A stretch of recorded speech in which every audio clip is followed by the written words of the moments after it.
Welcome to Nature Calls, Conversations from the Hudson Valley. Our team's goal is to present science-based information about gardening and all things nature in New York's Hudson Valley. Hosts Jean and Tim, along with team members Teresa and Linda, are master gardener volunteers for New York's Columbia and Greene counties. So if you're interested in gardening or nature, or nuggets of information about what's happening outside your door, settle in. Enjoy the conversation. Whatever the season, we have something to say.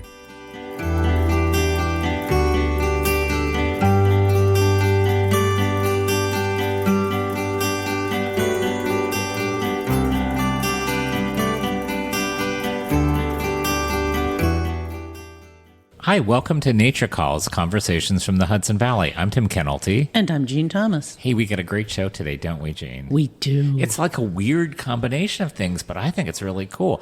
First of all, Annie is going to talk about corn, all the things you can do with corn, right? Yeah, and I thought it was all fancy stuff, but it's not. It's stuff even I can do. First of all, corn, when it's in season, is so delicious, and there's so many things that she's going to talk about you can do with corn, My mother right? used to put a big old pot on the stove, and when it was boiling, she'd send us out running barefoot into the cornfield, and we'd pick the corn and haul it in and chuck it as we came What in. is this, Grapes of Wrath or something we're doing? Pretty much, but we don't have to do that anymore. I was just excited to do the photo for this episode, pulling an ear of corn out of my refrigerator to photograph it. So there you go, right? So you're talking in this episode too, right? Yeah, one of my pet peeves. What's that? Acronyms. Oh, what Even kind of the acronyms? word is annoying. Give me an example. Okay, AVID. You know what AVID is? I do, but probably a lot of people don't. That's right. We're going to find out. And another thing that really annoys me, because it doesn't describe what it does, is CRISP.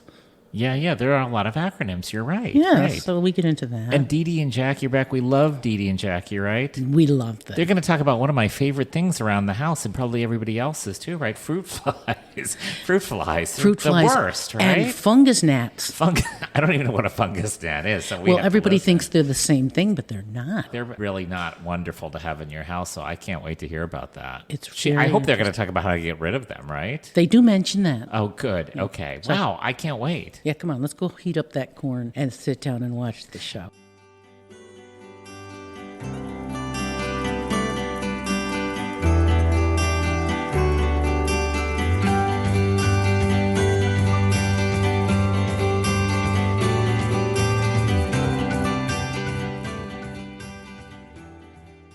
My name's Annie Scibienski. I'm a master gardener, volunteer, and a member of the Nature Calls podcast team. On today's episode of Patch to Plate, I'm going to talk about corn. I think of grilled corn on the cob with a light touch of butter and sprinkled with salt as one of the iconic tastes of summer. Even if you don't grow your own, our farm stands and stores offer such an abundant opportunity to source fresh corn, you should really take advantage of it. The first corn accompaniments that come to my mind were butter and salt. Let me mention a few others that pair great with corn. Basil, peppers, both chili peppers and bell peppers. Mushrooms are great with corn. Onions, garlic, olive oil. Stalks, too. Citruses go well with corn, particularly lemon and lime. And cream. Creamed corn. You love that. Beyond those big voices that sing so sweetly with the flavors of corn are bacon, cayenne, celery, cheddar, chive, cilantro, crab, shrimp, dill, potatoes, thyme, tomatoes. Besides the lemon and lime that I mentioned, corn pairs well with the acidic notes of vinegars, vinaigrettes, and dry white wine. I'm not sure what's in your pantry or refrigerator, but I typically have a lot of these ingredients on hand. To enjoy the rich, caramelized, sugary, and smoky flavors of grilled corn and the benefits of cooking over an open fire, you have to remove or pull back the husks from the corn. If you grill your corn with the husks covering the kernels, in effect, you're steaming the corn. That's okay if you want steamed corn, but to get the benefits of grilling, the kernels should be uncovered. Either way you go, you want to pull back the husks and remove the silk before you cook it. If you want to leave yourself a built-in handle, you can leave the husks on, pull them back, tie them together with a piece of butcher's twine or use a twisty tie, brush the corn with little olive oil or melted butter, and put the corn on the grill over high heat. To prevent the husks from burning, you can place a shield of foil between the grill and the corn husks. You can char your corn and develop some of that caramel sweetness by cooking it in a piping hot cast iron pan too. Don't use any oil in the pan, just get it hot, put the corn in the pan, either the shucked cobs or kernels. Just let them sit and brown a bit. If you have cobs in the pan, you can turn them with tongs. For kernels, just stir them around with a wooden spoon. I think we tend to think of corn strictly as an American treasure, and it is native to the Americas. Archaeologists even found popcorn in Utah and Peru that they can date back over 1,000 years, far longer than it's been in the sofa cushions at your house. In fact, corn's a popular food worldwide.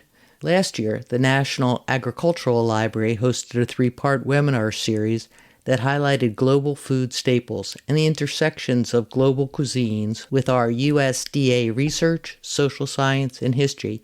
The program focused on maize and corn in its past, present, and future role in food, culture, and society.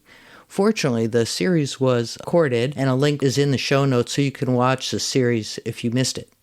Anyway, 3 very accomplished chefs are featured in the series, and I've included a link to their recipes too. They offer up the ingredients and methods for preparing several dishes, including popcorn crusted salmon, sweet corn puree, and fire-roasted corn salad. And there's other recipes you'll find there too. The fire-roasted corn salad would be a great staple on the dinner table every evening that fresh ingredients are in season. Here's how to put it together. Grill a couple of ears of corn until charred. When cool enough to handle, cut the kernels off. Dice a plum tomato and half of a medium red onion. Mince up some cilantro, put the corn in a bowl, mix in the other ingredients, and squeeze the juice of a ripe lime over the mix. Season it with a good bit of salt to taste.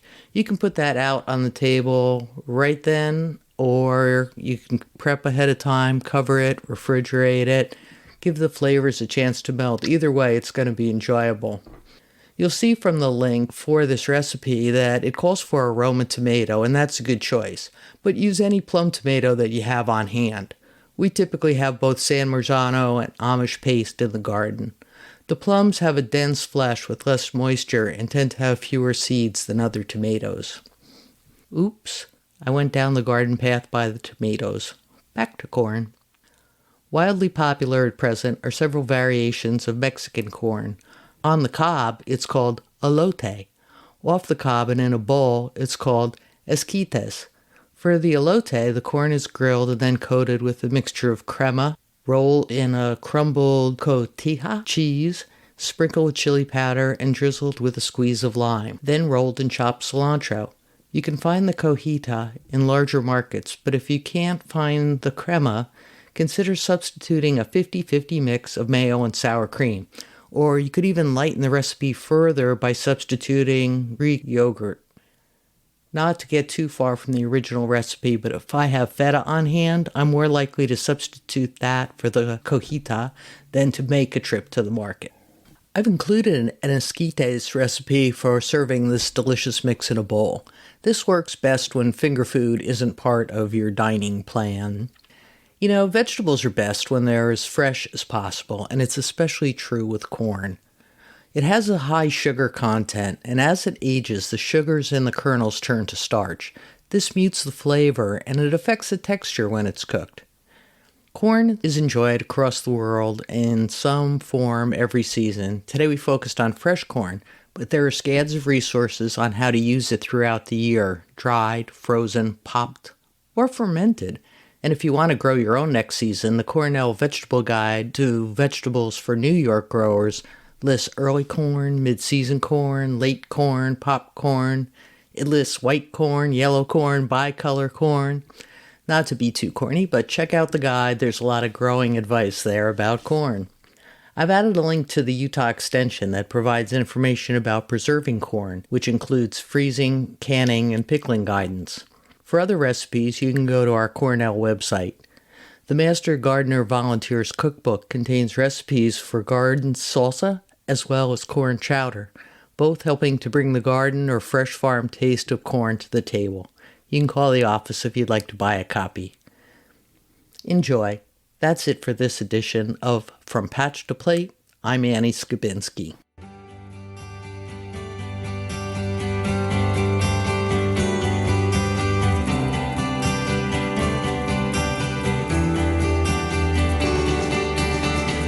You're listening to Nature Calls, Conversations from the Hudson Valley. Stay tuned for It's All Greek to Me.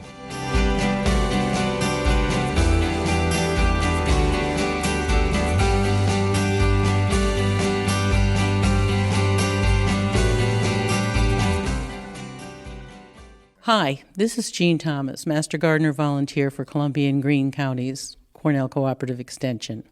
Welcome to another round of It's All Greek to Me, a regular feature of Nature Calls, Conversations from the Hudson Valley. As promised last time, we're looking at acronyms today. They're one of my admittedly many pet peeves.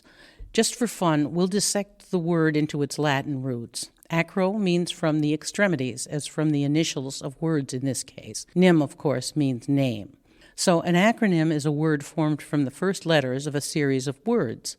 This may have been born as a continuation of the common usage of the words homonym, synonym, antonym, etc. Apparently, wide use of acronyms only developed in the 20th century, but it has certainly become rampant. Oh, here's a digression. If the letters are sounded out, as in AT&T or AM/PM, that's not an acronym. It's called initialism. If you're still unclear, here are some common acronyms: SCUBA, radar, laser, and my personal favorite, Yahoo. All right, here goes. Radar is radio detecting and ranging. SCUBA is self-contained underwater breathing apparatus. Laser is light amplification by stimulated emission of radiation, and Yahoo is yet another hierarchically organized oracle. Don't you love it? So now we have the idea. Here goes. By the way, many government agencies have to post lists of acronyms and initialisms they use, and there are dozens of the lists online. I'm going to start with AVID. This particular acronym means Assessing Vegetation Impacts from Deer. Okay, there are many programs scattered around the web called AVID. They mean a bunch of different things. Our particular one that has to do with deer is a New York State invention of the Department of Environmental Conservation and Cornell University, along with the SUNY College of Environmental Science and Forestry. The AVID program is a citizen-scientist collaboration between professional foresters and researchers to measure the damage done by deer to both public and private forests. Volunteers and landowners are trained to assess the health of the forests and submit information to a central database. Although this is a New York State program, it is being considered in several other states, so it has the potential to be useful over an even larger area. Ultimately, there will be an app available for reporting data into the database. While the program focuses on collecting information about deer specifically and their effect on the environment, larger issues will inevitably be addressed as the program continues. Climate change and habitat loss will be addressed. The potential power of citizen scientists and homeowners to assess and ultimately mitigate their environment is enormous. It's a wonderful program. Another acronym that gets tossed around freely by ecologists is CRISP. Here, too, Google will offer a ton of choices besides the ecologically oriented one we want to learn about. Ours is very special. Not only is it an acronym, but it's one of a family of acronyms. The CRISP we hear about in our area stands for Catskill Regional Invasive Species Partnership. That does not mean we're partnering with the invasives, but against. CRISP includes several local counties and parts of some others, all of course in the Catskill region. It gets better for acronym fans. New York is divided into 8 regions called, get ready for this, PRISMs, Partnerships for Regional Invasive Species Management. Each PRISM has its own acronym or regional name. So what does all this do, you ask? Well, it's a big network established to combat the many invasive plants, insects, and animals that are coming into the state and threatening much of the agricultural and home horticulture. The PRISMs educate the public and track the progress of these dangerous invaders. Wherever you live in the state, you can find your regional PRISM with a wealth of information that may well affect you directly. You can start at nyis.info. We'll be looking at other acronyms in the future. In my opinion, a really good acronym lets you know what it's about immediately. Others are designed to make up a familiar word with the idea to make it memorable. While I'm unimpressed with the recognition factor of the words AVID and CRISP signifying their missions, both are worth the effort to investigate further, as they represent some really good ideas and information to help improve the condition of our Hudson Valley and beyond. Ideas you and I can implement from our own homes and gardens. That's all for now.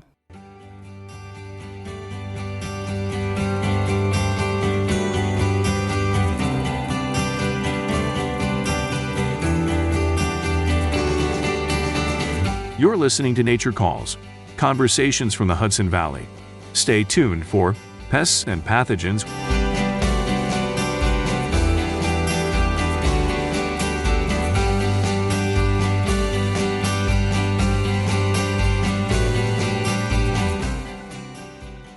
Hello, and welcome back to another segment of Pests and Pathogens. I'm Jackie. And I'm Dee Dee Thorpe. Today we decided to talk about fungus gnats and fruit flies. What's the difference? I always thought they were just different names for the same insect, and it showed up in different places. Well, let's start with fruit flies. If you have elderly bananas, you might have fruit flies darting around. There are actually several species of fruit flies. The most common is the Drosophila melanogaster. If that name sounds familiar, they are very popular with scientists who use them extensively in genetic research. Fruit flies are indeed flies. Their size is between 1 and 2 millimeters, and they're kind of slow flyers. They tend to hover around the fruit they're attracted to.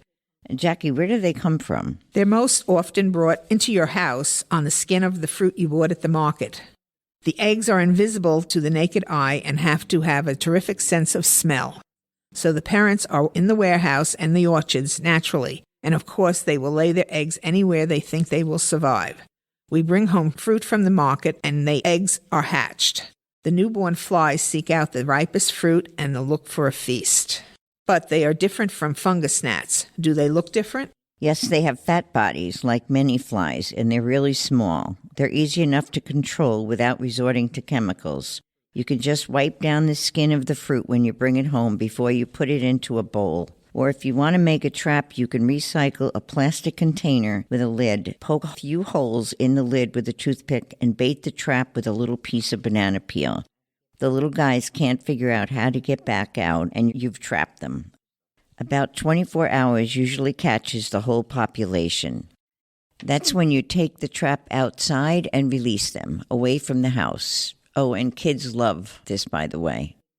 Okay, so then what are fungus gnats? Aren't they flies too? Yes, they are, but the name can be confusing. Gnats are related to flies, but are generally considered biting insects. Fungus gnats are not a biting insect. They belong to a whole genus of fly. The Latin name is Sayridae, and they are several genera and species.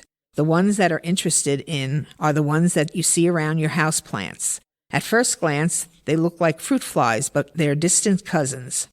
But if you look more closely, they look more like tiny mosquitoes, 1/4 of an inch long. Their cycle is different from fruit flies, too. We are most familiar with the little guys that hang around our houseplants. They look like really, really tiny mosquitoes, fly like gnats, and they're named after and seem to be attracted to light. It's like they want us to notice them. The flying stage isn't even the stage that causes the damage. It just makes us crazy. It's the larva form that lives in the soil that can be harmful. Fortunately, they rarely cause significant harm to the roots, and they're pretty easy to get rid of. There are yellow sticky traps. These are the bright yellow squares of cardboard that you hang on a little stick in the flower pot. The flies are attracted and get stuck on the trap. A full reproductive cycle can be as quick as a month with overlapping generations. It helps to make sure the soil dries out between watering. A top layer of fine sand or gravel can help keep the top of the soil too dry for egg laying. Too damp soil is their ideal habitat. If there is a persistent infestation, even with these corrections, there are approved chemicals. Use them sparingly, follow the instructions, and don't spray into the air. Be especially aware of them when you bring the plants indoors from a summer outside and when you purchase plants from a retailer. These are the opportunities for the wild population to lay eggs before the plant even arrives inside. That's it for this segment. As always, ccecolumbiagreen.org will bring you to our website for more help. Thanks for joining us.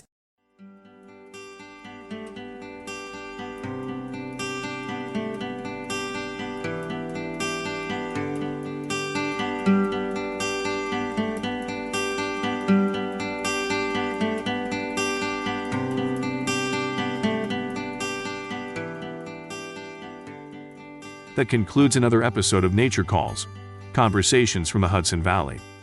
We would like to thank Sandra Linnell and Devin Connolly from Cornell Cooperative Extension of Columbia and Greene Counties for production support. And a special thank you to our listeners for joining us on this episode of Nature Calls, Conversations from the Hudson Valley. You can find links to any of the topics mentioned in this episode at our website at ccecolumbiagreen.org. Comments and suggestions for future topics may be directed to us at columbiagreenmgb@cornell.edu or on the CCE Master Gardener Volunteers of Columbia and Greene Counties Facebook page. For more information about Cornell Cooperative Extension of Columbia and Greene Counties, visit our website at ccecolumbiagreen.org or visit us in Hudson or in Acre. Cornell Cooperative Extension provides equal programming and employment opportunities